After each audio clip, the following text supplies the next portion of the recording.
All right, so today we'll be mainly doing Excel work. So hopefully, just as a check to everyone on Zoom, hopefully they can hear me okay. We'll go through, start some of the slides, then we'll probably do some work in Excel and go back to them. If at any time you have a question, specific to working along with me, make sure you ask. I'll probably have the chat box pull up in the corner when I'm actually working in Excel, just so if you type in there, I can see it as I'm working. Because that's probably, I mean, I don't know how much you guys have used Excel in other classes, but I'll be going through some, what might seem to some of you, some very rudimentary stuff. But from what I've heard, the classes you're supposed to really learn Excel in, you don't. So I'm going to assume that you don't know hardly anything, and we'll kind of go from there, okay? I also wanted to mention, I put up a poll, it's under the quizzes tab on Canvas. So the question is basically, do you want to be on the in-person list? So I'm just using that. So it's a real easy way I can quickly download all that data. It's a yes or no question. If you want to attend class in person, click yes. If you plan just Zooming or watching the YouTube videos, then click no. That way I can get a smaller class list. So potentially next week and moving forward, if you want to attend class in person, you can do it potentially several times a week, right? If the list gets small enough. So please go on and do that as soon as possible. I think I have it set to close at Sunday, so I'll be looking at it Sunday and creating a new class list. And kind of so make sure before next week's classes, you look at the seating chart and kind of see where your name is. I'll just replace the file, so it'll have the updated list with only the people who want to show up in classes. So maybe I can get a couple of you who can show up twice. Okay. What should you have done by the end of the day today? The what? So the Canvas quiz, there's also something else to do today. That first Learn Smart, okay? So make sure you get on, log on, get that done. I think last night there was a little bit of maintenance, so if you're trying to get on it last night after like 6 o'clock, you might have had some issues, but it should be everything up and running again today. I can look at it and see a lot of you have already done it, but like I said, easy points there. Make sure you just get on, get registered, and get that done, okay? And if you're having any issues, email me. I had a couple people email me, and usually it's just a web browser issue. So I just say, try this other web browser, and that fixes it. Or for some reason, for a couple people, clicking on the icon in Canvas wasn't working, but I just emailed them the link, and that solved the problem as well. So if you're having problems getting on there, reach out to me, and I can get you a quick answer, okay? All right, let's make sure there's no one in the waiting room. All right, let's go. Let's start with the slides today. So I'm going to try to keep the video down here today. We'll see if that works okay. So I think we left off last class. We talked about pie charts. We looked at these bar graphs. I can't remember how far we made into, but we'll kind of start here. Can we do these tables in Excel? So I kind of showed you in the last class a lot of the ways, a lot of the procedures of how you would do this by hand, which we were working with really small data sets. What happens if I had 1,000 observations? It takes me forever to count the frequency of responses, right? I mean, I'd be here all day. So we'll see how we can do that in Excel and make it a little bit easier, okay? So last class when we were talking about like counting the number of A's in a class and the number of B's, those qualitative data, right? Those were not numerical, right? So what happens if we have numerical data? Can we do something similar where we can get a nice, picture of the distribution of the data, right? To show us where, what's the majority of the responses? Well, first thing we can start to think about is discrete data. That would be really easy. So think about it this way. If I ask how many children in the household, the responses we said were 0, 1, 2, right? Only integers. Well, I could actually have a huge data set, count the number of households that have 0 kids, write that down. That's my frequency for that category. Count up the number of households that have 1 kid, write that down. That's the frequency for households with 1. Keep doing that up to 19 or 20, whatever the largest family is, right? And then I would have all those different responses, the frequencies. I could just put them into a table just like I did with the qualitative data. So discrete data is no different, right? It's just instead of counting the number of A's, I might be counting the number of 0 children households, right? So that's not too bad. Nope. Got someone trying to get in. But the problem becomes, what if we have continuous data, right? So we're going to have to do something called creating bins or classes. I won't call them classes. I'll have on the slides a couple times because I think the book or your homeworks might refer to them as that. But it's really synonymous. Bins, classes, it doesn't matter what we call them. The reason why we have to create these is because let's think about if I try to use income, right? And I try to use the same process as we have been to get those frequency distributions. The first thing I would do is count the number of people who make $0. Then I would count the number of people who make 1 cent, the number of people who make 2 cents, right? I'd have to, and they might be 0 for those low values, but I'd have to record a frequency for every possible response to that variable. That's insane, right? My bar graph would be the length of the university. I can't do that. So what I do is I create these bins and say, okay, how many people make between 0 and 50,000? How many people make between 50 and 100,000, right? And then I count the frequencies of the number of observations that fall in those categories, okay? Now, once I have that, it's the same thing as I was doing before, right? Now I've just got a list of frequencies, and I can throw those on a bar graph. And I'll show you, you'll get an idea of what that looks like in Excel, because we're never going to be doing that by hand. Imagine that I had a couple thousand observations of income, and I start to create those frequencies, I'd be counting all day, okay? So one issue that might arise if we did that, let's keep running with this income example. If I keep doing $50,000 bins, 0 to 50,000, 50 to 100, so on and so forth, I have to go all the way up to the highest observation. Well, if I happen to have like a millionaire in my data set, I'm going to have still way too many bins, right? So how do I kind of choose how many bins do I have? How do I choose the length of these bins? Well, we'll talk about right now, but this bar chart that we are creating after we created the bins, we're going to call it a histogram. It's really just a bar chart, but calling it a histogram kind of reflects that, well, these responses, these aren't individual responses, these are the number of observations that have a response in this range, right? So it's just a kind of fancy name for a bar graph here, and signifies that it's a bar graph of continuous data, okay?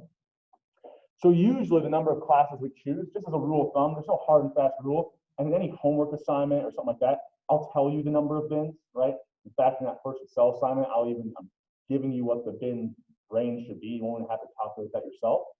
But usually we want somewhere between 5 and 20, right? If we have more than 20, it's just kind of a real long graph and might not really reflect a lot of useful information. If we don't have at least 5, right? Let's say I did the income, I go, how many people make between 0 and 500,000, and how many people make above 500,000? Well, that's not a very interesting graph either. So usually you want to have at least 5, probably no more than 20. But depending on the example, and I think today, at the very end of class, or if not today, on Monday when we start out, I'll show you some examples where you can have more than 20 bins, and it's still a useful graph. But just kind of a rule of thumb, somewhere between 5 and 20 is good. And then, how am I choosing these bin lengths, right? How did I go 0 to 50,000, that length of 50,000? Well, my example, I was just kind of creating off the top of my head. It's probably not the exact length we might even want to use. So how do I come up with the perfect or the most accurate length? We have this formula, which is look at your data set, take the maximum value, take the minimum value, look at the difference between those, and divide by the number of bins that you want, right? This will kind of tell you what your optimal bin length should be. Now, one issue with this is, if I was doing income, maybe this ends up being something like $53,421.62, right? Well, I probably don't want to make those my cost. It's kind of just visually not a very nice thing. So I might round it up to like the nearest 1,000, right? So this is a good place to start, is using this formula. But once I get the answer, I might say, okay, but I want to round this up to like the nearest 1,000, just so it looks a little cleaner, right? And I'll show you an example of that in Excel today as well. Now, the rules that we have to make sure, if we are kind of not using that formula, we're rounding things up to 1,000 or rounding up to 1,000,000, our bins or our classes must be mutually exclusive. So this is important in that if I use the example where I said, how many people make between 0 and 50,000? How many people make between 50 and 100,000? What's the issue with that? Well, what happens if somebody makes $50,000? they would actually be counted in both those bins. But every observation, right, when we were doing all that work last class, should only be counted once, right? It should only be in one of those bins, okay? So what we might have to do is something like, how many people make above $0 and less than 50,000? And then the next bin would be how many people make 50,000 or more, but less than 100. And the next one would be how many people make 100,000 or more, but less than, right? So we have to be careful where that equality can't be in both bins, okay? And once again, we'll see examples of this in Excel today, so I think it'll become a little bit more clear when we get to there. I'm just kind of setting this up. So kind of a nice sample, easy sample question. You might see something like this on the online quiz I post today, which on Friday, you get a little bit lucky, right? You actually have all weekend until we start class Monday to do that online quiz, okay? So what you would do if I had this data set where I've got Indiana schools and what their average SAT score was. So I've got 366 schools. The maximum was 648, and I think this was SAT. It couldn't have been the combined. It was like one of the, either math or one of them. So let's say the maximum school average was 648, the minimum was 352, and I want to create a distribution that has 9 bins. Okay. Well, I've got my maximum value, I've got my minimum value, so I just take the difference of those, right? Maximum minus the minimum, and I divide by the number of bins, which is 9. Okay. So, oh, there we go. So I just kind of use that formula, plug in the values for my specific example. I get this kind of weird, 32.2888 or what, 32.888. If I'm putting this on a graph and I'm using that as my label, it doesn't look real clean. So I just round it up to the nearest integer, right? Just to make it kind of clean. Okay? Now, one issue when you're doing this, never round down, because if you round down, you're actually going to miss counting that maximum observation. Okay? So anytime we use that formula, always round that up to the next integer, right? Even if it was like 32.1, round up. And actually one thing that I will say, which may not be theoretically perfectly correct to say, but once we start doing some work in Excel, it kind of matches up with that. When we talk about rounding, there's like the conventional rules, right? If it's 0.5 or above, we round up, less than 0.5, we round down. Well, here, I wouldn't call this rounding, and actually I would call it like sealing it, right? 32 point anything gets sealing up to the next integer, right? And that's actually the function's name in Excel, so it kind of goes nice there, right? Any questions on that before we keep moving? Let me see. There's nothing in the chat. For those of you on Zoom, just to kind of check since we're in here a little bit, is everything, can you at least hear me all right? There's no clicking again? A single response is all I need. Awesome, thank you. So, no clicking. Okay, so we want to keep moving with doing these distributions. Can we do it in Excel? Of course we can. This is just me kind of setting things up. We can do histograms, we can do relative histograms, we can do percent relative frequency histograms, we can do whatever we want. So let's go to Excel. We'll start playing around with that COVID data, the blank file. So if we go to Canvas, let's see here. Files, there's that in-class data folder. You want to have this blank one open, okay? And we'll start working on this together. Okay? So blank, all right. I'll increase the view so we can all see this a little bit easier. All right. Now, I don't remember if I went over this at the end of the last class or not. I've got a couple different sections, but when I upload this data, I didn't really do a whole lot of kind of nice formatting with it. So if you see here, you can't quite read the variable names here, right? Remember, the rows are our observations. So we've got, I think, all 50 states plus Puerto Rico, and I think Washington, D.C. is in there. And we have all these different variables, right? These aren't really too useful for us today, but these are going to be the ones that we focus on. So I can grab in between these two columns when it becomes this black bar with the two black arrows. Oops. I can left click and I can drag it and make it bigger, or I can make it fit the contents by double left clicking. Right? So if I do that to each column, now I can see the full name and I can see all the numbers. Like if this was so small, right, it actually won't even show me the numbers. So I double left click. Now I can see all the data. I can see the variable names pretty easily. Okay. And just kind of just a refresher on Excel, right? When I refer to certain cells, each cell can be referenced by the column and the row heading. So this is cell G1. This is cell G10, so on and so forth. Right? And we'll be using these cell references because it's really what makes Excel a very useful tool. Right? So the first thing we might want to do is, well, look, I've got all this data. How many states have COVID deaths above or below certain values, right? Maybe I want to know how many states have between 0 and 100 deaths. How many have between 100 and 200, right? Well, first of all, how do I choose that length? Well, what did we say earlier? We said that we need to take the maximum value minus the minimum value and divide by the number of bins. So I'm just going to create some labels for that. All right, and that's just me typing in those cells. So how will I find the maximum or the state that has the highest number of COVID deaths? The function that we'll want to use, lo and behold, except for I can't type correctly right now, is just going to be equal sign maximum. Right? I actually think we can shorthand this if I remember right. Right? We can just shorthand it to max. Right? So a lot of these functions, right? I wrote up maximum. I think it still picks it up, but here it's the maximum equals max. Right? And then what this tells Excel is this equal sign says, I need you to do something. I need you to do some math for me, or I need you to do some type of a function for me. What function? This pre-programmed maximum function, right?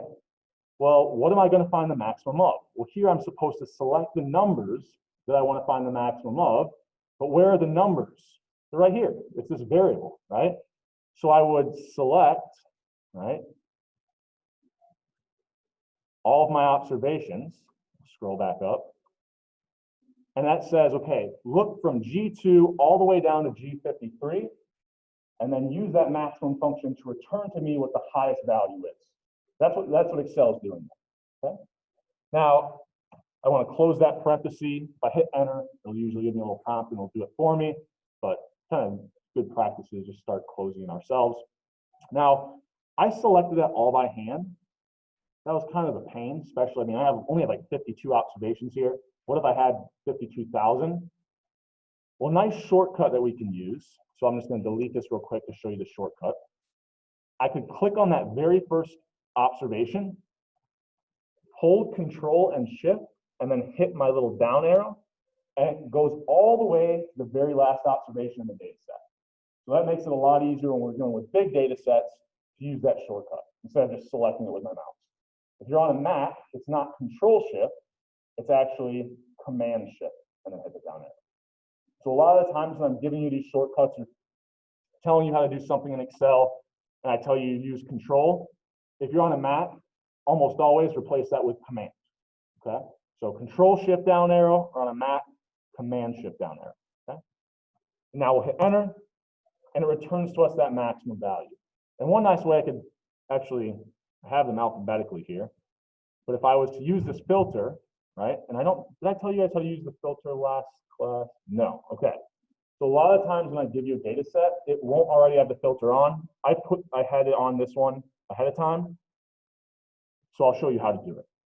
If you click the very first cell in your data set so that you have the labels, the very first label, let's use the same shortcut. We'll hold Control and Shift. We'll hit the down arrow and then hit the over arrow, or on a Mac, Command Shift, hit the down and over arrow. Notice it's selected the entire data set now. Right?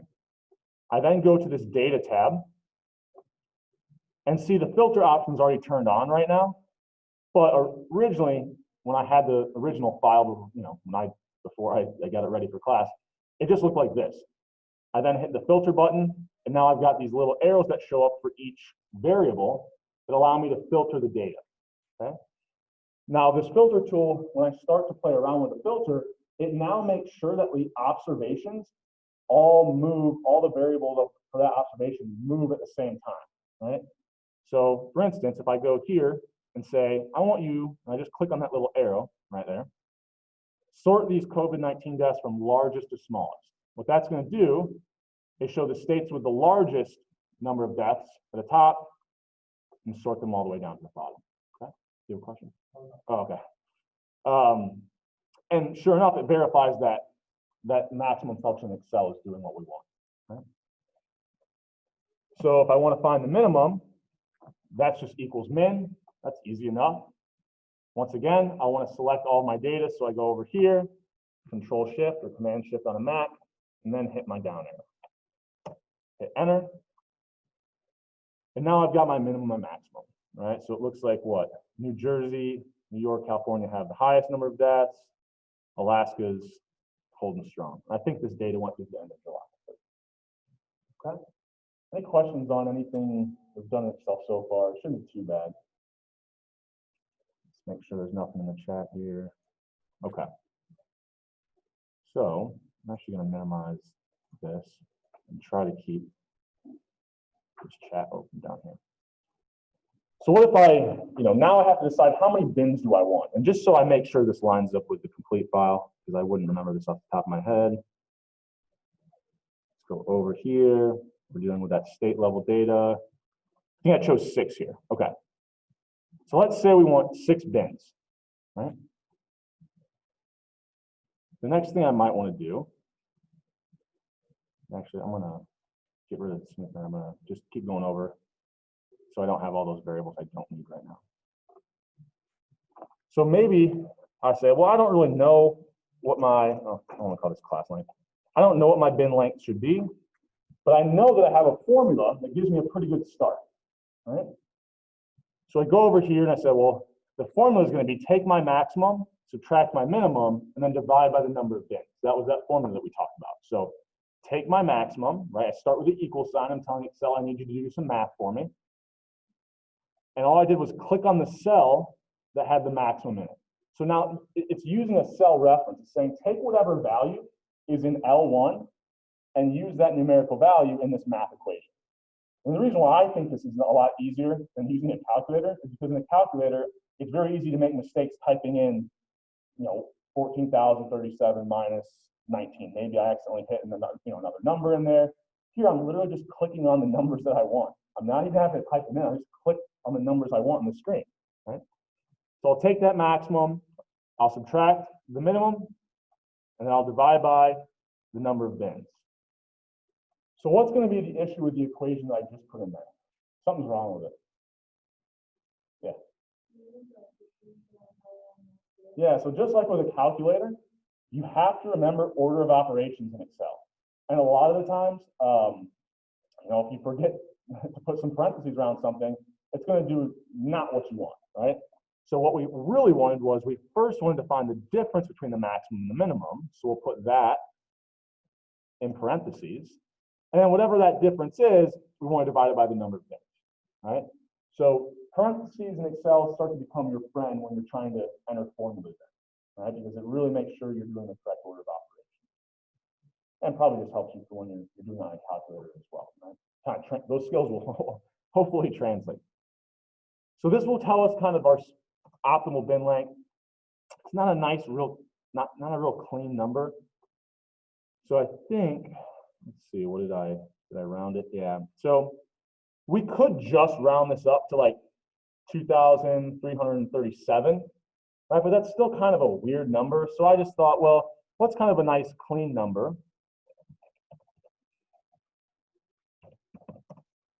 2,500. That's pretty. It looks like a nice number. It's not going to. Once we kind of get this on a graph, it'll make a little more sense.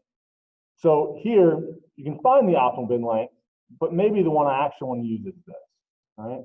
And so you don't need to have, like if you're working on your Excel assignment, once I get that posted, probably up on Monday, you don't have to do this step if you're not going to use it, or I don't ask you to. But whatever bin length that you're going to use, you want to just put that in a cell somewhere, okay? All right, so I'm then going to create a little table.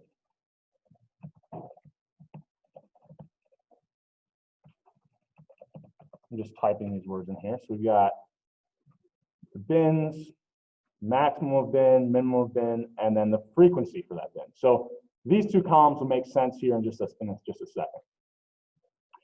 So one thing that I'm going to do here, so once we start to want to create a table, just makes our lives a little easier, is I'm going to create the labels that I want for the bins, right? So the first one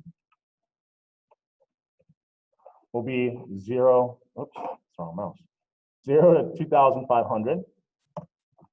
The next one would be, I could even put commas in here, 2005, actually it's going to be, that's not going to look great, so let's just forget the commas.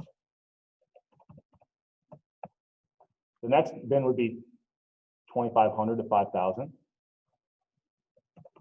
The next one is 5,000 to 7,500, 7,500 to 10,000, 10,000 to 12,500, and then finally 12,500 to 15,000. Right? So I've got my 6 bins here, right? And then if I wanted to, this is a pretty small data set. I guess if I really wanted to avoid trying to use Excel, I could try to count these by hand. Now, when I give you Excel assignments, I don't want you to do things by hand. That's the reason why it's an Excel assignment. So don't think you can do things by hand, even if it's a small data set. We need to use the functions in Excel, specifically because we're going to keep using those for future assignments. Honestly, once you get to the exams, you're going to have your browser locked down, but if you want to use kind of Excel to do some of your work, to answer the questions, like almost use it as a calculator, I'm not going to have any problem with that, right? So it'll be very useful kind of moving forward to actually do the work in Excel. So now this is kind of a little trick. So let's say we just want to put the maximum of bins and the minimum of each bin. And actually, I don't know why I did it this way. I'm just going to move these around. Let's put the minimum first and then the maximum. That makes a little more sense, right? So the minimum of the very first bin is 0. And it ends at what? 2,500? Okay. And then I could keep typing these in. 2,500 was the minimum for this bin. The maximum would be 5,000, so on and so forth. Well, there's some things we can do in Excel, like little tricks that just make our life easier. Instead of typing everything in, well, I know that the minimum of this bin will actually just be the maximum of the previous bin, kind of what the cutoff point is. So I'm just going to say, well, this, I just actually want to be that value, right? This bin starts at 2,500. So now, if I hit enter, what do I want this one to be? Well, this will always be whatever the bin started at plus 2,500. Okay. Now, instead of typing that 2,500 in there, I actually already have that value up here.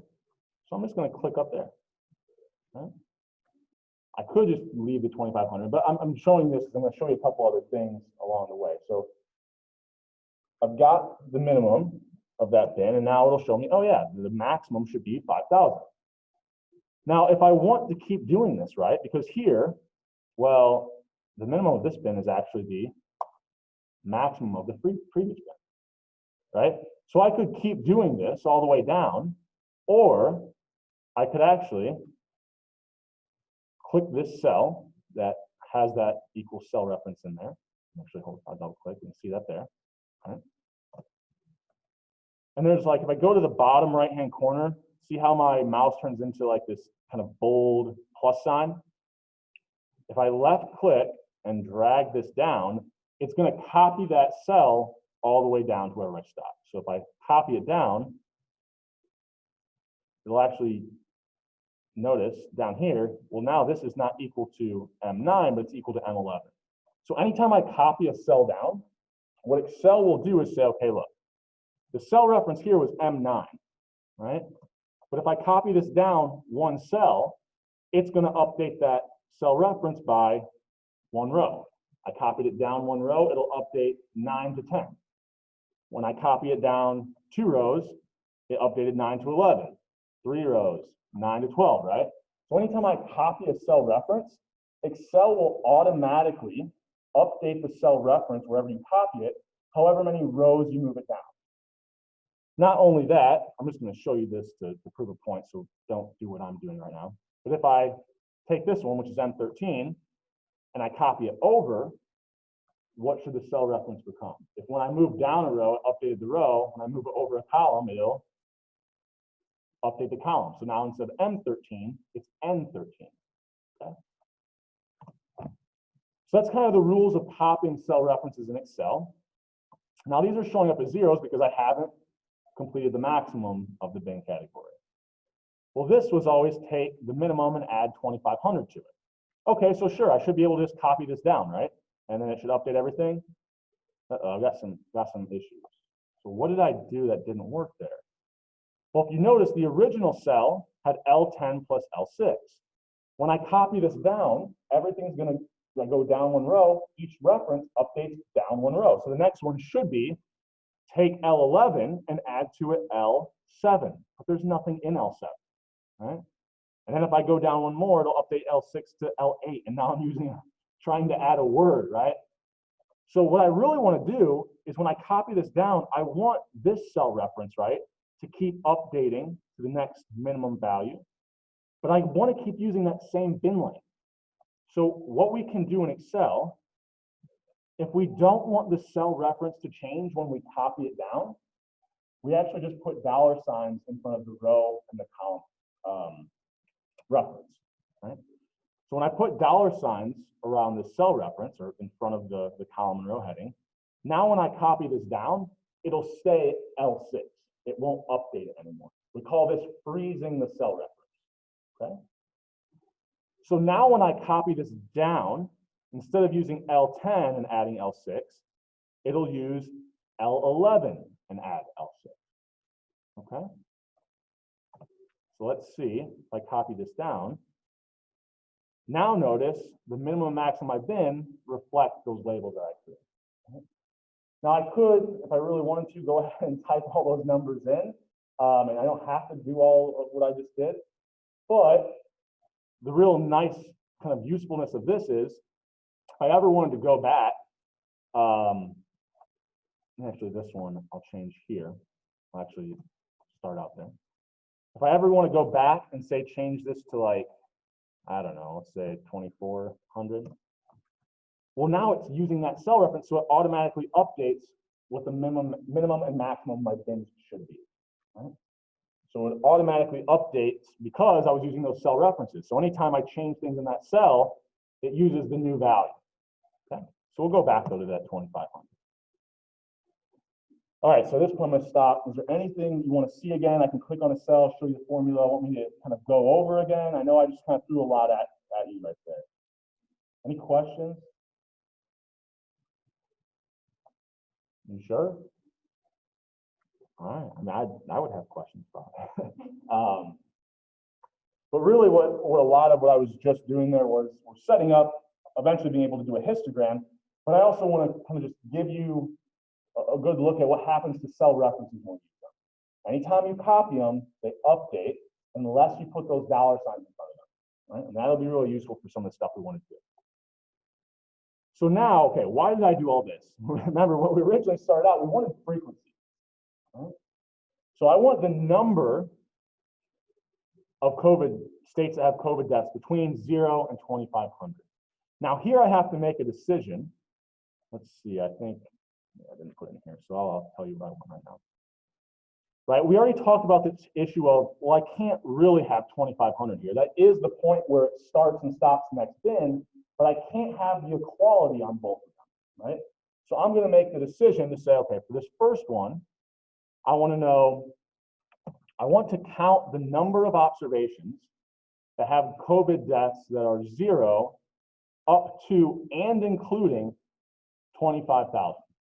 Then for the next one, I will say I want to count the number of observations that are greater than, not equal to, but greater than 2,500 up to and equal to 5,000.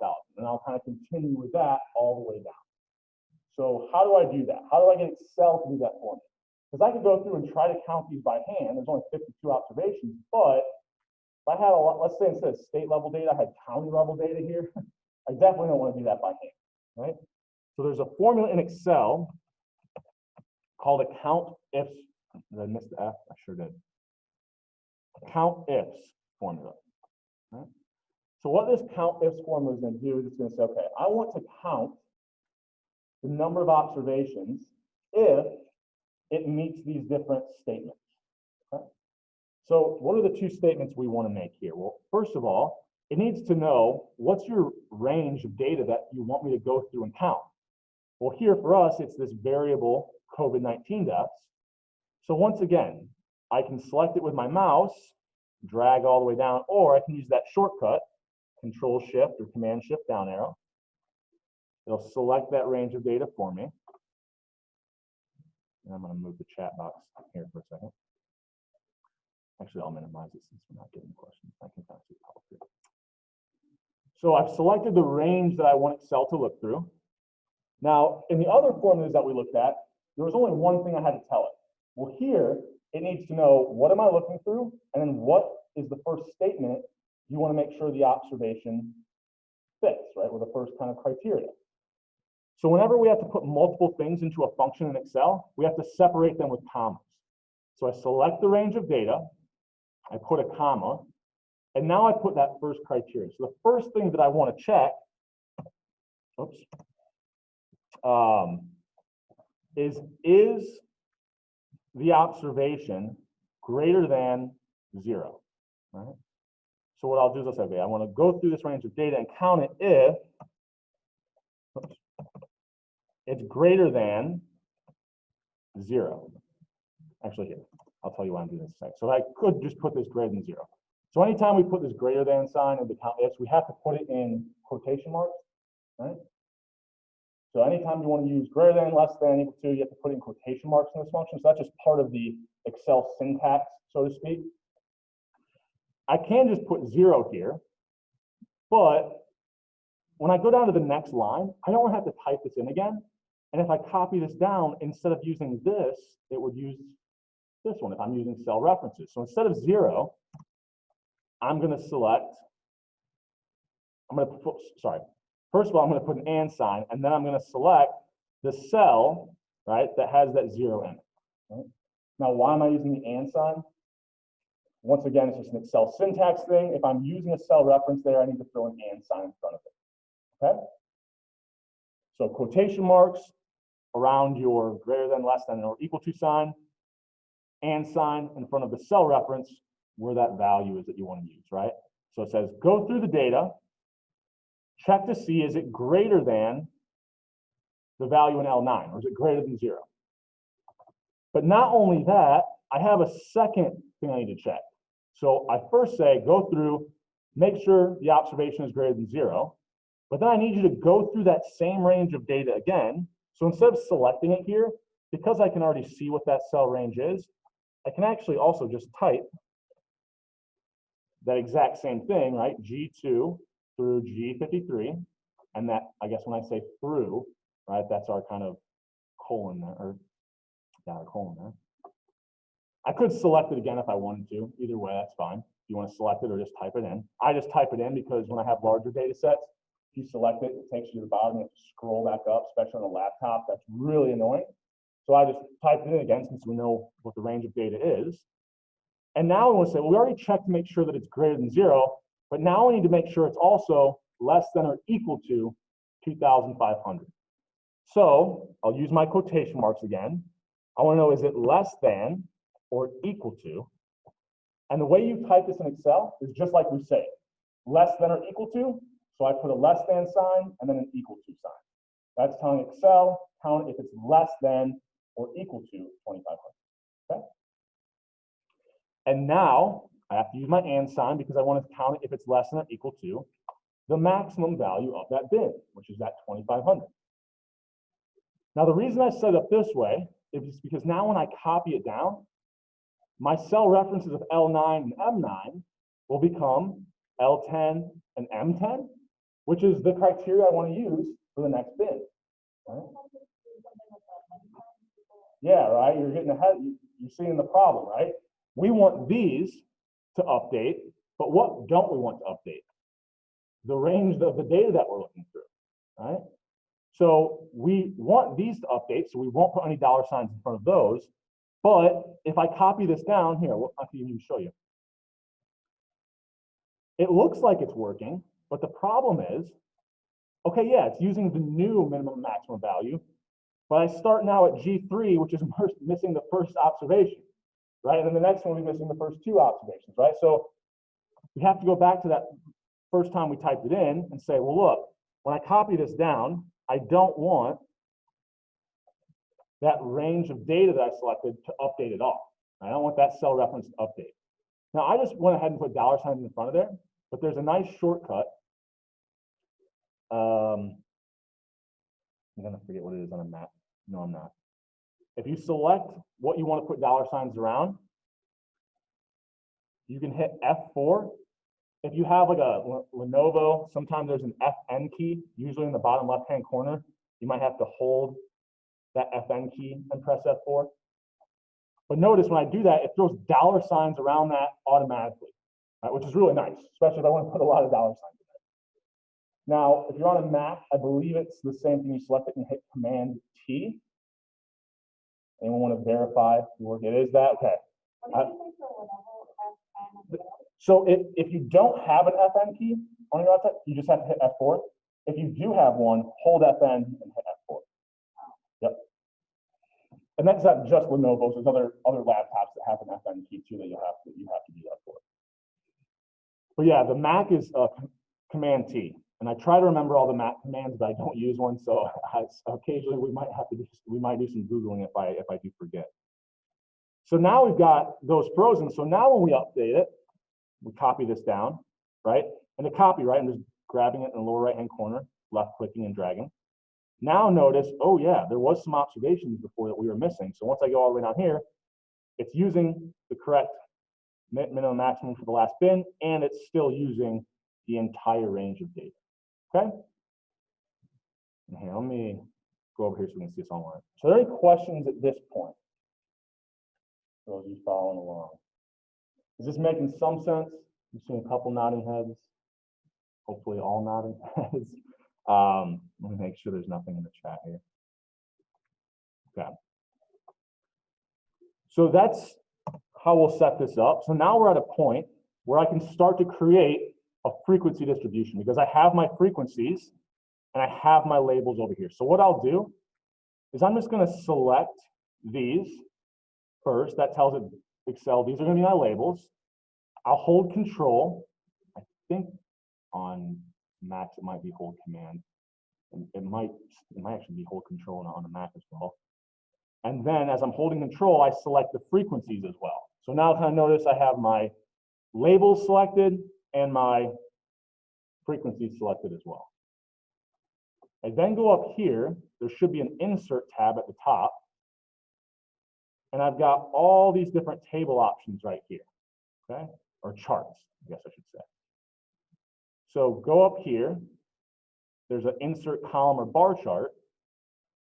Well, I said histogram is really just a fancy name for it. We took continuous data, put it into bins, and then graphed those bins as a bar chart. So here, bar refers to horizontal, column refers to vertical. Usually when we're looking at bar, we can do it either way. I typically always do them as column charts. So let's just do we can make them fancy. We could do 3D columns. We could just do regular columns. Oops, I right click. I just click on the bar chart there. Now it puts it in there for me. I can play around with things. I don't really care about this when it comes to the homework. You know, you can add titles, you can add some axes labels. I'm more concerned with not can you format really nice in Excel. That's not my job to teach you that. I just want to know, can you get the data and put it in this graph form, right? So now notice it throws those labels in there for me. It looks kind of nice. It's got my frequency here on the x-axis, and it throws those bars. Right? So you can kind of see here, most states have less than 2,500 COVID deaths right now. Most states. Yep, it's okay. So I'll select these, hold Control, and then select the frequencies. Now when I go to Insert, I can just throw this. And I could do a bar chart. I could also do a pie chart if I wanted to, but here as kind of just focusing on this bar chart. Okay. So, are we on time? Okay. So, hopefully that makes some sense. Now, something else, since we've used cell references this whole time, what if I want to do something like change this to like 3,000? Notice it updates everything and updated my table as well, right?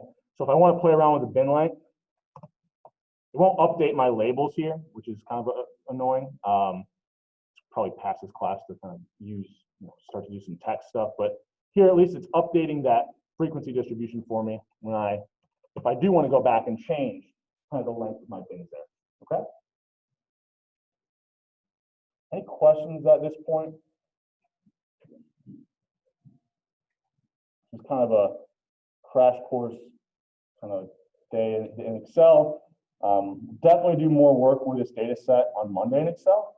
I want to show you a couple more things before I let you get out of here. So we did this. We'll talk about cumulative frequencies next class, but I did have,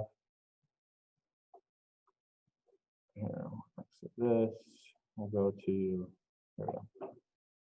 We'll go to state level. So I actually played around with this a little bit because I thought it was somewhat interesting. Where's the, I thought I had it so that I played around with, oh, maybe that's not the one I posted. Let's go here. Is this the one where I had multiple? No.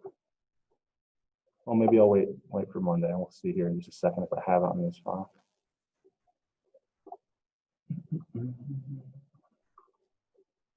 Oh, I know what I did.